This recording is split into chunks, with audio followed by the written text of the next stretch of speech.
By the way, there is still an opioid crisis.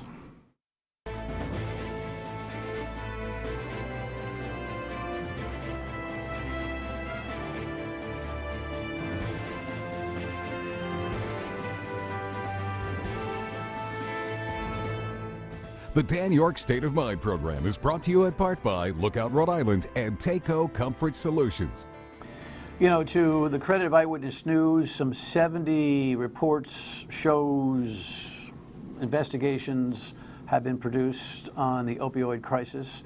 On this program alone, over the last few years, we've done at least a half a dozen programs with players trying to bring insight into the opioid crisis. I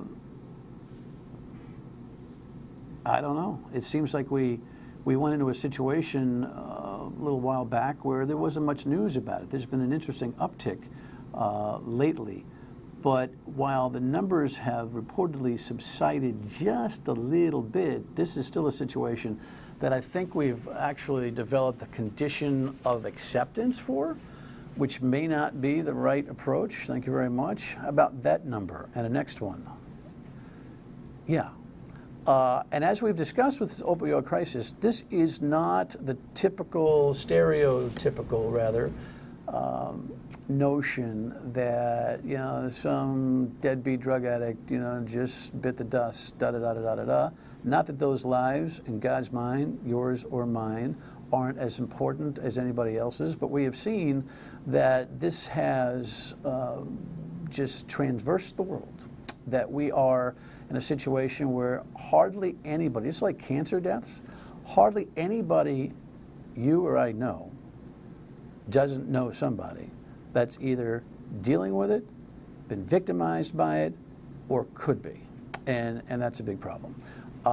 You know, I got another gig, weekdays 3 to 6 on WPRO, and something happened in our building a few weeks ago, a conversation that inspired something like this. This is what's going to happen tomorrow on an all-day basis on the radio, where each of the local talk programs, and I'm always proud to tell you that we are the most local talk radio station in America, from 6 a.m. till 9 p.m., each of the shows hosted by the respective hosts are going to be taking their own angle on this. And it was the brainstorm of our Vice President and General Manager, Holly Paris, who is here. Boss, welcome. Good to see you. Thanks for having me. The other day, you kind of just got everybody together and said, you know what, you know, my heart hurts a little bit. Tell that story. It was coming off of 4th of July weekend. I have, as you know, 3 boys, men almost, and my oldest at 22 told me that his friend, former high school hockey player from Barrington High School, had died of an opioid fentanyl-laced overdose, him and his friend. And the two of them together. The two of them together. And my first reaction was heartbreak for these boys, men, and their families. And then my heart broke for the community. It's a small town. I live in Barrington. It's a small town that felt the loss. And then, as I told you, I went to look for the story online. I searched PRI, PRO, I searched the Projo, and I couldn't find the story. And then I was mad because I felt what you described, which is this numbness, this acceptance of, well, 2 more 25-year-olds died. It's not a story that we need to report. If they died in a car accident, we would have reported it, but we didn't report it because it was an opioid death. And so I was angry at the media. And then I remembered that you are the media. That I have a role to play in the media, and that I'm lucky and grateful that I have a platform and a forum, maybe even more than a platform, to talk about it and to talk about the fact that it does transcend you know, socioeconomic, geographic, everything. Everyone is touched in one way or another.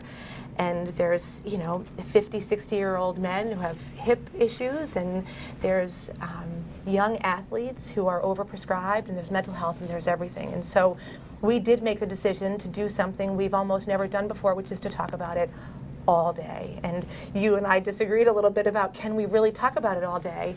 And we're going to talk about it all day because it is, the breadth of the conversation is that broad. So come on back to me. So the boss is airing the dirty laundry. First of all, never in my less than stellar career have I ever disagreed with a boss ever. Number one, let's establish that. Seriously, I mean, listen. This is the kind of collaboration that's necessary in any business and in our business, and this is the strategy that was decided upon. It's great. But the nice thing is that all the shows are kind of taking their own specific angle. I've been kind of horrified on one of your examples. There are too many guys of my category who, got the knee thing, got the hip thing, got the shoulder. I'm sitting here, literally, last night I'm thinking, you know what? Oh, here we go. I want to get that checked out. I mean, if somebody prescribes me pain medicine, it's going to be Advil. That's it for me, because I have seen enough and worried enough and talked enough in the locker room, at the health club, on the golf course with guys going, hey, listen, man, you got to be careful about this whole thing. Go get your teeth pulled, and the dentist says, here's your Vicodin, and you don't know what's going to happen. Yeah. And so, interesting enough. The role of the media, though, is going to be interesting going forward. We talked to the office yesterday. There's actually been a little bit more of a blip. The story headlines have been coming back for all sorts of reasons.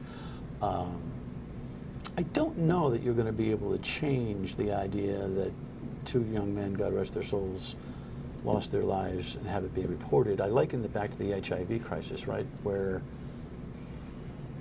people were dropping like flies, and you couldn't name them all, or should we? I mean, that's a debate that broadcast management, publishers of newspapers and the like are going to have to figure out. But that we don't underscores how prevalent it is. But it's interesting because you talk about HIV and you talk about AIDS, and we didn't talk about AIDS, right? In the beginning, it was a little bit of a hot topic, right?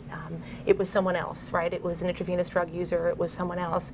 And then it became something you talk about. And I think as much as anything, we need to be talking about it. I think partially we can legislate our way through this, right? We're going to have a lot of politicians and leaders on the air tomorrow.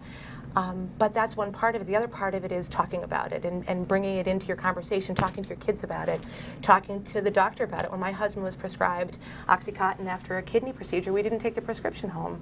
You know my husband. He is not a addictive personality. He's a regular 62-year-old guy, but we went with Tylenol until such time Tylenol wasn't enough, right? And Tylenol was enough. And so I think we just have to talk about it. And what'd you say to your son, who obviously was shocked, horrified? Yeah, we've talked a lot about it. And again, I have a 22-year-old, a 21-year-old, and an 18-year-old. And so they're all demographically in this place where recreational drug use occurs. And it is the fentanyl, laced with fentanyl thing, is the part that scares them all, because it just takes one time, and so it is, you can't use street drugs. I don't hope you're not. I would hope that you're not, but you can't, because it's Russian roulette. Yeah.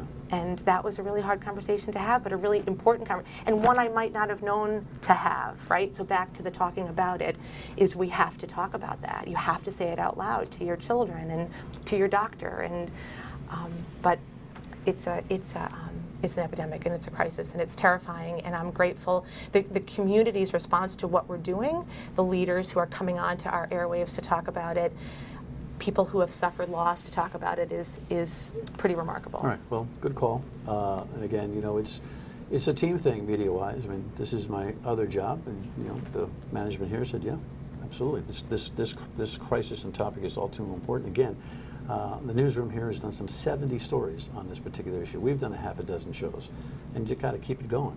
Tomorrow's an important day, so make a note on WPRO. Some of the folks who will participate in that conversation, and a unique look at the problem when we come back. Holly, thank you. Be right back. Everyone knows someone whose life has been touched by the opioid overdose problem, and we have to stop it. Moms and dads all across the country are burying their kids, all walks of life, every race, every sector of the country, and it shouldn't be acceptable. We all need to pull together, and that includes governors working within their states. Yeah, it's just, Michael Sabatoni is no stranger to the community, and he's been kind of the public profile persona for labor here in our state for quite some time. And John's Cheese at a little tiny company. You may have heard of him, Gilbane. You know, they build little things like this. Guys, welcome. The Thank podcast. you. You know, Michael. Thank Yeah, we were having coffee. I don't know, 2-3 years ago, and you were telling me. Actually, I think it was less than 2 years ago. You were telling me, just shooting the bull, about challenges with training and the economy and the labor force and all the nuances and the cyclical part of it, and then you kind of burped up, and then this opioid thing, and then you just kind of said, "No, what do you mean?" And tell me what you said. I mean, you said something along the line of, "We got to keep our guys healthy out there. We're worried about what's going on out there." I think in addition to the discussion we were talking about, I think it was revolving around recruitment and training of young people Right. into the construction industry. I also mentioned the retention, and one of the issues with retention was the epidemic with the opioid crisis and how the effect it was having on my members in the construction industry. And I don't think a lot of people had realized it. I know in the last couple of weeks or so there's been a lot of reports and data that has come out, but we were well aware of this for quite a few years. And we've been dealing with it, both labor and management together, to tackle the problem head on. So. You know, I'm going to step aside from the opioid thing for just a second, because I want to hit on a point that Michael's talking about, and that is the development, the recruitment, the training. John, you know, one of the things that's kind of interesting about this economy is that there's so much discussion of collegiate education and having to send your kids to college and everything else. And what we're losing in a lot of ways is the talented professional labor force out there in the construction field, in the contractor field, the plumbers, the electricians, Yes. the people who make very good money, The laborers. the whole package. Right. No, you're right. There's no shame in being a hard-working person called a laborer, No. or blue collar, or Yeah. any of those kinds of things. And our economy is starting to tick off problems because we don't have enough, right? You're absolutely correct. And Mike and I spent a lot of time reaching out to try to recruit younger people into the building trades. I don't consider them blue collar. I consider them tradespeople. They're craftsmen, and I make that very clear. And that would be a whole other show. There's a lot that's happening. We should do a whole bunch of other shows on this. It's important. And there's a lot that's going on, and very, very positive. The HSC Association of General Contractors is involved. Rick's involved. Skills for Rhode Island's Future is involved. The DLC is involved. So there's a lot of things that have been happening on the positive side to do that recruiting from Onlyville, South Providence, Woonsocket, Central Falls, to bring in new members into the building Well, trades. you know, somewhere along the line, you guys are probably going to have to do some kind of a marketing campaign that says it's okay not to go to school if you don't want to. Right.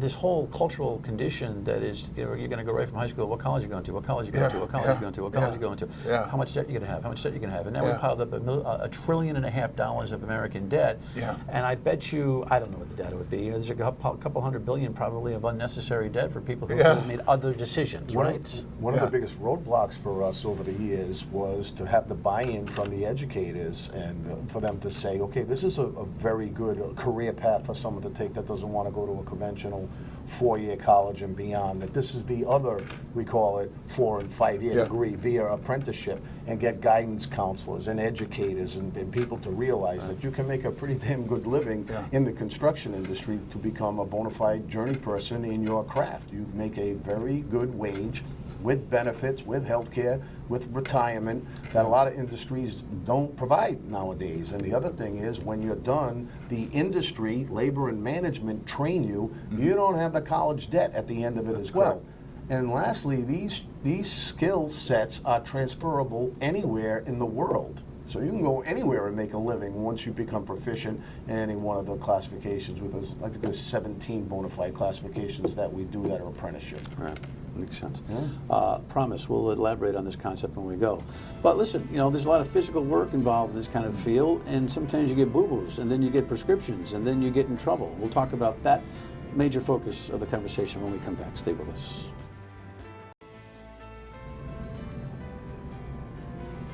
Yep, and of course the producers of that medicine are having a lot to answer for in this country in terms of what they've said about the addictive nature of it and what the truth seems to be. And That's another 10 shows.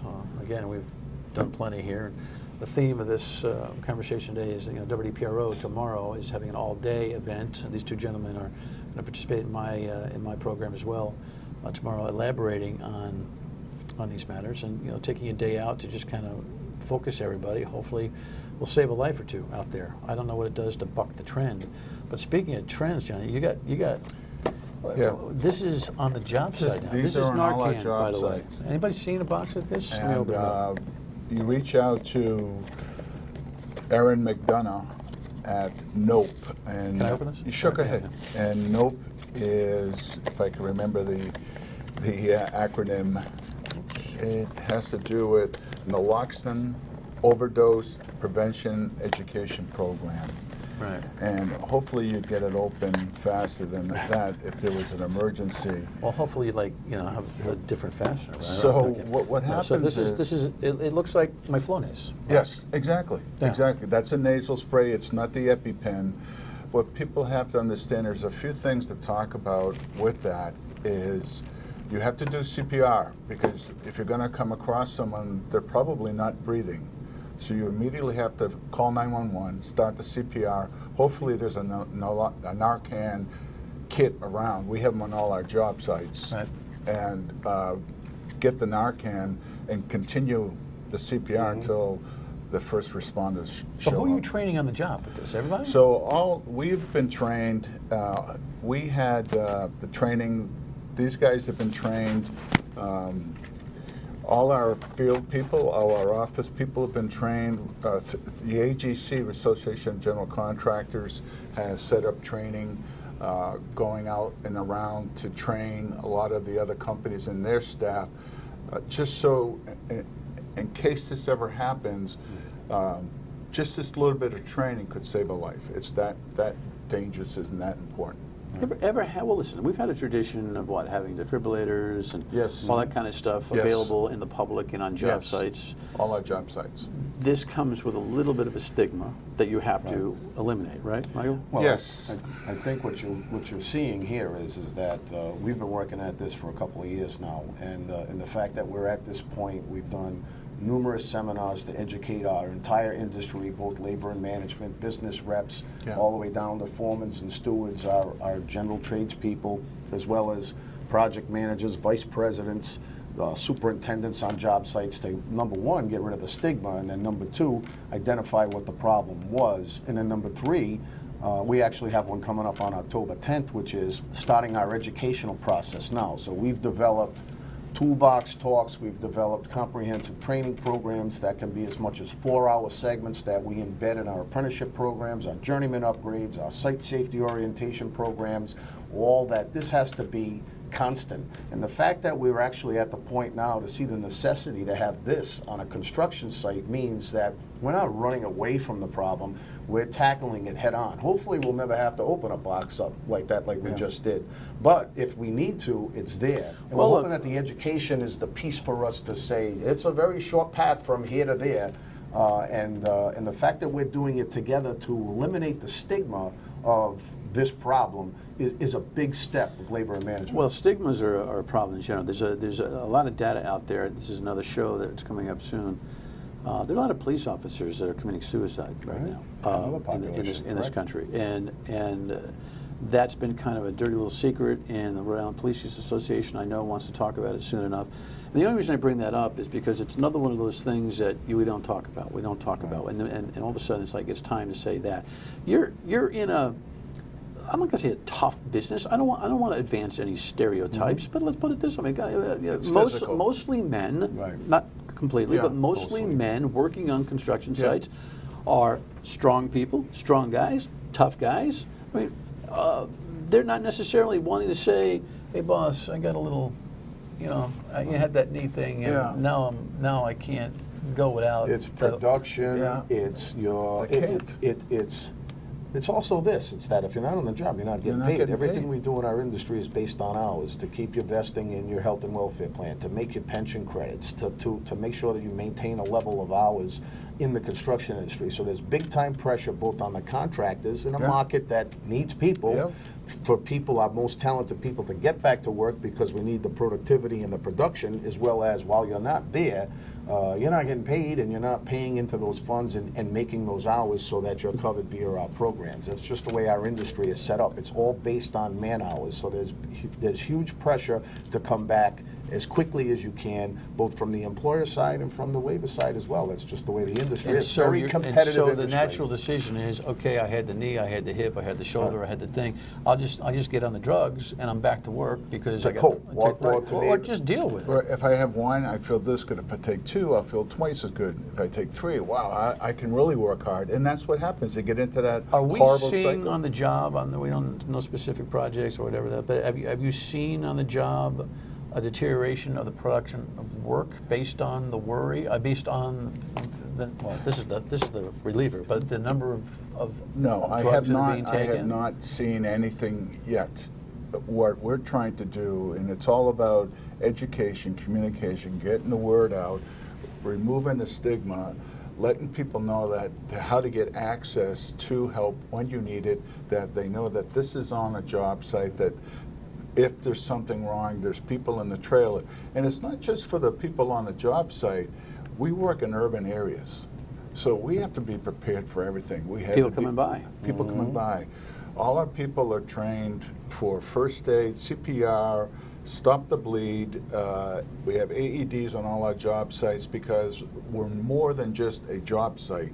We have access to the public. Are you That's getting it. buy-in? Are you getting buy-in? And it goes back to the stigma word again. Yeah. We need to get away, and we have gotten away from both as labor and management jointly, the stigma of someone being blackballed per se, or have a bad reputation because he might have a dependence on alcohol or drugs or whatever the case may be. And obviously, now with the dependence on opioids, your life is at stake. But the stigma to ask for help, to receive help. We've all, developed member assistance programs that are free of charge to the members. It's confidential. You can walk in. There's a lot of information in my union hall in the foyer where a member can come in and just grab it. I ask them to go there. If you want my assistance, ask. I'll point you in the right Do we know, direction. is there any guess on the prorated percentage of employees that are challenged by this? Do we have data on the jobs? No, yet? we don't have any data on the jobs. We have data on deaths, Right. which is worse. I've got utilization data of my own population in the laborers union on the people that are accessing my member assistance program, and that has increased. This conversation will continue on the radio tomorrow in the afternoon. Guys, thank you. I'll put the box back together. Thank you. Thank you This for is bringing the this is awareness. important stuff. Yeah. All right, guys, thanks. Thanks. And what the conversation will be like when we come back. Stay with us. So again, there's so many ways to get into this opioid crisis conversation. Let me put up a couple of graphics here. It's kind of an overview in the early morning regime. But Tara's going to take a look at suburban versus city life, mental health issues. The famous Chris Herron, what a great athletic comeback story he has. The actual mechanics and science, Matty Allen in the midday will do that. And again, we'll have some of this conversation and broaden out the workplace. And Andy Gresh, who is our leader in sports, of course, and you see on Eyewitness News with the football shows and all that kind of stuff, we'll talk about the athletic end. So give it a listen. Maybe we can help some people. We'll see you tomorrow. Good night.